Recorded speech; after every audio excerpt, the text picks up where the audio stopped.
शाम का समय था।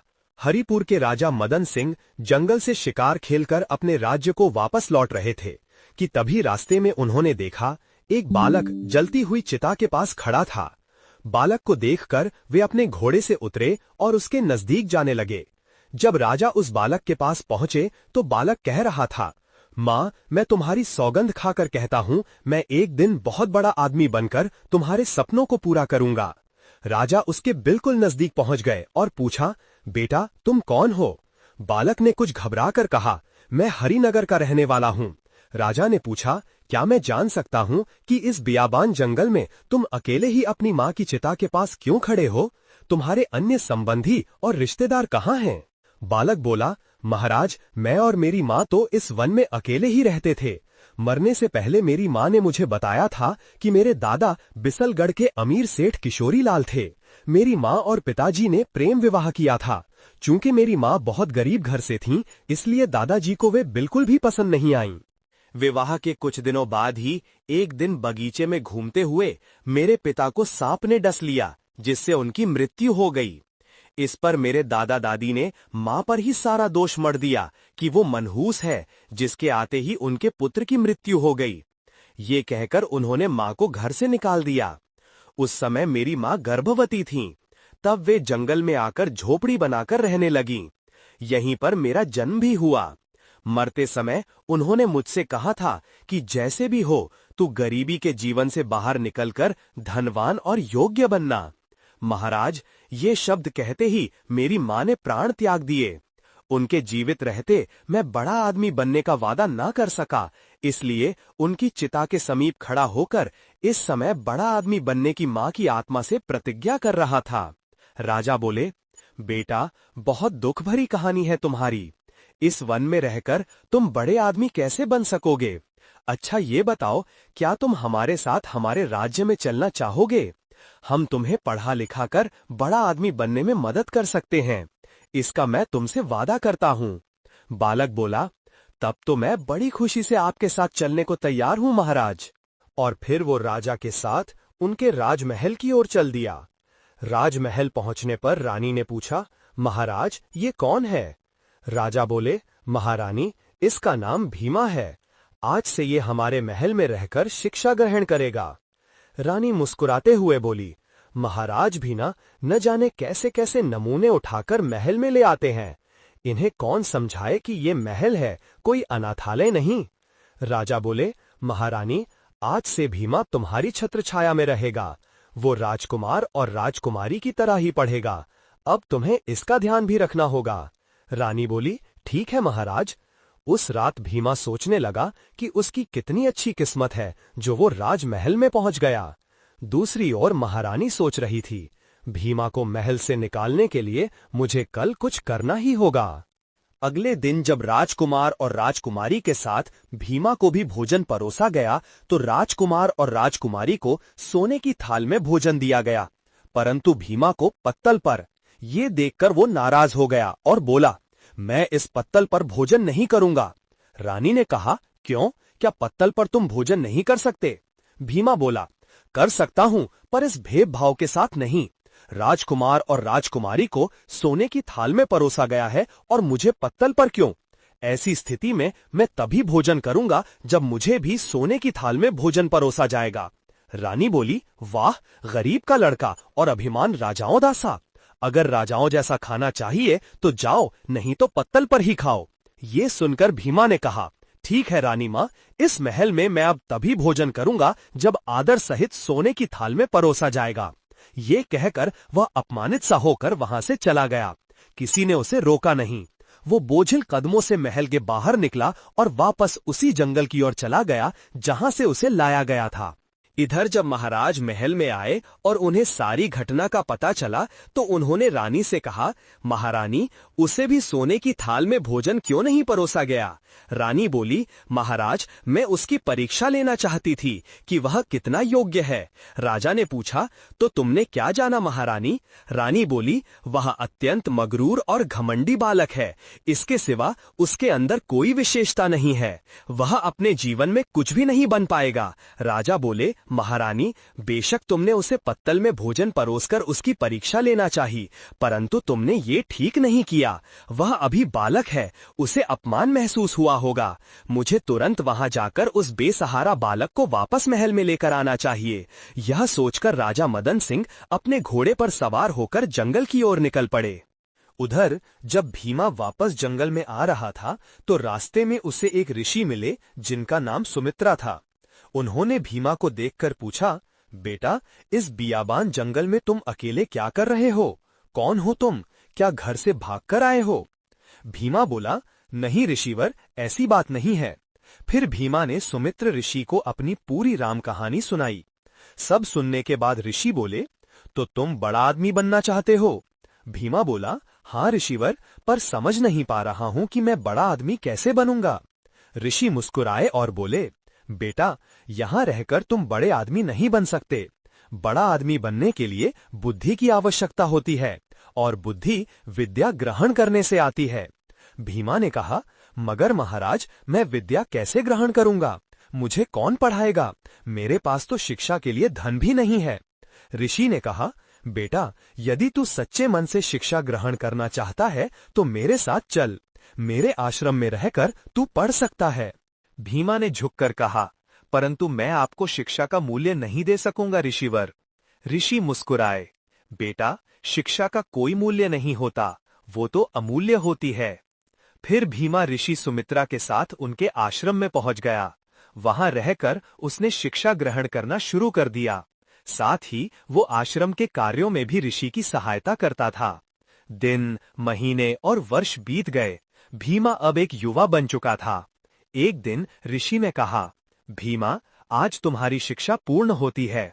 मुझे इस बात पर गर्व है कि तुम मेरे सबसे योग्य और बुद्धिमान शिष्य हो। अपनी बुद्धि के प्रयोग से तुम कठिन से कठिन परिस्थिति में भी सफलता प्राप्त कर सकोगे। ये मेरा आशीर्वाद है।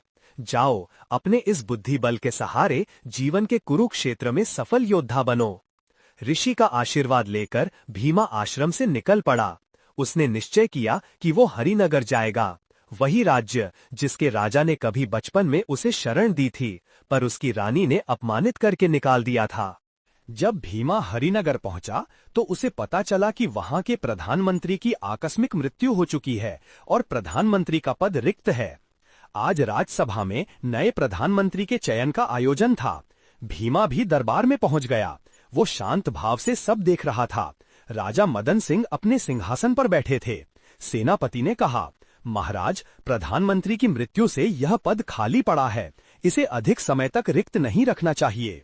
राजा बोले, सेनापति जी, आप ठीक कह रहे हैं। अब तक की रीति के अनुसार प्रधानमंत्री का पद उनके पुत्र शिवदत्त को सौंप दिया जाएगा। सेनापति ने पूछा, पर महाराज, क्या शिवदत्त इस पद के योग्य है? राजा बोले, योग्य हो या ना हो, परंतु राजकीय परंपरा यही है, अतः यह पद शिवदत्त को ही दिया जाएगा। इतने में भीमा आगे बढ़ा और बोला, महाराज, समय के साथ साथ पुरानी रीति रिवाजों को बदल देना ही बुद्धिमानी है। राजा ने पूछा, तुम कौन हो? मेरा नाम यश है महाराज, भीमा ने उत्तर दिया। मैं प्रधानमंत्री पद के लिए अपना नाम प्रस्तुत करना चाहता हूँ। राजा ने कहा, किस अधिकार से तुम ये पद प्राप्त करना चाहते हो?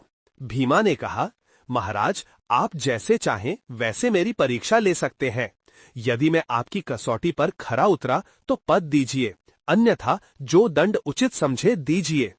राजा बोले, ठीक है युवक, तुम्हारी बात में दम है। हम शिवदत्त और तुम्हारी परीक्षा लेंगे। जो उत्तीर्ण होगा वही हरिनगर का प्रधानमंत्री बनेगा। राजा के आदेश पर सोने की माया में रखी 2 तलवारें दरबार में प्रस्तुत की गईं। राजा ने शिवदत्त को एक तलवार दी और कहा, शिवदत्त, तुम उत्तर दिशा में स्थित केसरपुर राज्य में जाओ और राजा केसर सिंह को यह तलवार भेंट में देना। फिर राजा ने दूसरी सोने की तलवार भीमा को देते हुए कहा, यश, तुम पश्चिम दिशा के सीमावर्ती राज्य विशालपुलम जाओ और राजा विशाल को यह भेंट सौंपो। दोनों अपनी अपनी दिशाओं में चल पड़े। जब शिवदत्त केसरपुर के दरबार में पहुंचा तो उसने कहा, राजन, मैं हरिनगर के राजा मदन सिंह का दूत हूं। हमारे महाराज ने यह सोने की तलवार आपके लिए भेंट स्वरूप भेजी है। राजा केसर सिंह ने तलवार स्वीकार की, पर जैसे ही उन्होंने तलवार की नोक देखी, बोले, ये क्या? तलवार की नोक पर लाल रंग लगा है, इसका क्या अर्थ है राजदूत? शिवदत्त हतप्रभ रह गया, सोचने लगा ये लाल रंग आखिर क्या दर्शाता है। फिर झिझकते हुए बोला, राजन, इसका अर्थ यह है कि यदि आपने हमारे राजा की शक्ति स्वीकार नहीं की तो उनकी तलवार आपके राज्य में खून की नदियां बहा देगी। राजा केसर सिंह क्रोधित हो गए। क्या तुम्हारे राजा को इतना घमंड है? ठीक है, अब युद्ध भूमि में तलवारों से ही फैसला होगा। सेनापति, सेना को संगठित करो, हम शीघ्र ही हरिनगर पर आक्रमण करेंगे। शिवदत्त भयभीत होकर वहां से लौट गया। उधर भीमा विशालपुरम पहुंचा और राजा विशाल को तलवार भेंट की। राजा ने पूछा, राजदूत, इस लाल रंग का क्या अर्थ है? भीमा कुछ क्षण सोच में पड़ा, फिर मुस्कुराकर बोला, राजन, हमारे महाराज आपका अत्यंत सम्मान करते हैं। तलवार की नोक पर लाल रंग इस बात का प्रतीक है कि वे आपकी मित्रता के लिए अपने खून की आखिरी बूंद तक बहाने को तैयार हैं। राजा विशाल प्रसन्न होकर बोले, वाह, तुम्हारे राजा के विचार अत्यंत सुंदर हैं। मैं उनकी मित्रता सच्चे मन से स्वीकार करता हूं। ये मेरी ओर से उपहार और सेना की एक टुकड़ी उनके लिए भेंट स्वरूप है। भीमा उपहार और सेना लेकर हरिनगर लौट चला। उधर केसरपुर की सेना हरिनगर की ओर बढ़ रही थी। दरबार में शिवदत्त और भीमा दोनों पहुंचे। राजा ने पूछा, कहो शिवदत्त, केसरपुर के राजा ने क्या कहा? शिवदत्त ने सारी बात बता दी। राजा घबरा उठे, तो युद्ध निकट है, अब क्या होगा? भीमा आगे बढ़ा, महाराज चिंता न करें, मैंने विशालपुरम के राजा को लाल रंग का अर्थ मित्रता बताया था। वे प्रसन्न होकर अपनी सेना की एक टुकड़ी मेरे साथ भेज चुके हैं। वो सेना अभी महल के बाहर खड़ी है। आप सेनापति को आदेश दें कि वो अग्रिम मोर्चे पर केसरपुर की सेना का सामना करे। मैं पीछे से विशालपुरम की सेना के साथ उन पर आक्रमण करूंगा। दो ओर से हुए इस वार को वो नहीं झेल पाएंगे। युद्ध आरंभ हुआ और हुआ भी वैसा ही जैसा भीमा ने सोचा था। हरिनगर को वे भीमा मिली। युद्ध के बाद राजा मदन सिंह ने कहा, भीमा, तुम्हारी बुद्धिमानी से हम जीत सके। अब मैं तुम्हें हरिनगर का प्रधानमंत्री नियुक्त करता हूं। शिवदत्त बोला, महाराज, ये अन्याय है, आपने हमें समान कार्य दिया था। राजा बोले, शिवदत्त, यश ने अपनी बुद्धि और दूरदर्शिता से कार्य किया, जबकि तुमने अपनी मूर्खता से हमारे शत्रु बढ़ा लिए। अब बताओ किसे प्रधानमंत्री बनाएं? शिवदत्त नतमस्तक होकर मौन चला गया। राजा ने घोषणा की, हम यश को हरिनगर का नया प्रधानमंत्री बनाते हैं। उस रात भीमा के प्रधानमंत्री बनने के उपलक्ष्य में राजमहल में भव्य भोज का आयोजन हुआ। रानी ने स्वयं अपने हाथों से भीमा को भोजन परोसा।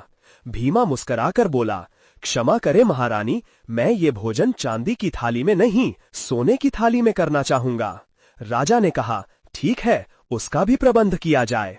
जब भीमा को सोने की थाली में भोजन परोसा गया तो उसने कहा, देख लीजिए महारानी जी, वो दिन भी आ गया जिस दिन का वचन मैंने कभी अपनी माँ की चिता के पास और फिर आपके महल में दिया था। रानी चौंक गईं। ये आप क्या कह रहे हैं प्रधानमंत्री जी? भीमा बोला, महारानी जी, क्या आपको याद नहीं, आज से 15 वर्ष पहले जब एक बालक भीमा को आपने पत्तल में भोजन परोसा था, उसने कहा था कि वह अब तभी इस महल में भोजन करेगा जब उसे आदरपूर्वक सोने की थाली में परोसा जाएगा। रानी बोली, हाँ मुझे याद है, पर तुम्हें ये बात कैसे पता? भीमा ने मुस्कुराकर कहा, महारानी जी, मैं वही बालक भीमा हूँ। रानी अवाक रह गईं।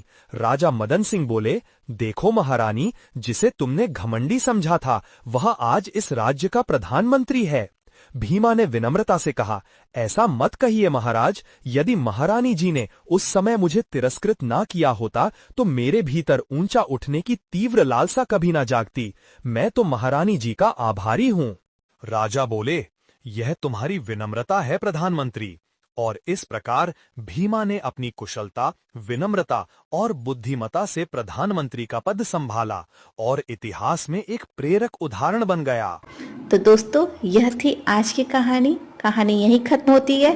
कहानी कैसी लगी कमेंट करके जरूर बताइएगा। चैनल पर नए हैं तो चैनल को सब्सक्राइब करना बिल्कुल भी मत भूलिएगा। मिलते हैं अगले वीडियो में, तब तक के लिए राधे राधे।